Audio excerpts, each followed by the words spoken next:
So, when two people come to fight each other, the person who decides he's going to take the fight to the other person, at some point has to get from a distance where he can't reach the person to get into distance to a distance where he can reach the person. Okay, how do we do that? Well, as you know, we enter with a lunge generally in SABRE, and especially in the style of SABRE that we practice, it's done with a lunge. Okay, so that means in the time that we come into distance to hit, you occupy it with an attack at the same time as stepping forward, and having hit, you then recover back out while covering the line and then come back to guard. So what I want you to start off doing is starting out of distance, both people in terce, so both guarding your outside line. And remember, because you're guarding your outside line, you want their weapon to be on your outside. There's no point advancing on someone in terce with the weapon on the inside line. Okay, that makes no sense. If you advanced with their weapon on the inside line, you would instead enter with cart. But I don't want you to do that for now. I want you to enter in terce on the outside of the blade, come into distance where you're about 10 inches with the blades crossed, and as soon as you get to that distance, immediately as you get to that distance, try not to hesitate.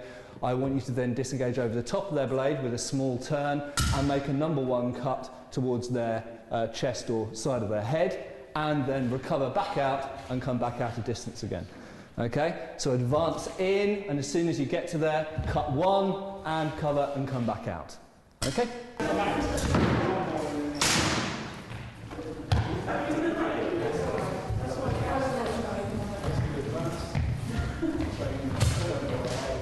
Right, okay, a little observation. A number of you, just looking around the room, you're not coming close enough with the lunge, with the attack.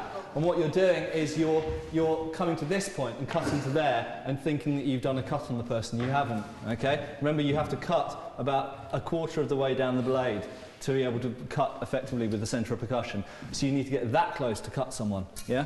So this is essentially an exercise for the attackers to practice your distance, which means you need to get a little bit closer. If needs be, let the blades cross further than you're currently doing. And remember, when you go over the blade, make that a tight, small movement, because in the time that you're here, for a split second there, you're vulnerable. Yeah, until you're now covering the inside line with the cut itself. So over the blade and then cut in. Yeah, but make sure you come in deep enough. Carry on. Cool. Extend the arm more though. So because you're keeping the arm quite bent, that's another reason why the blades can be quite close to you.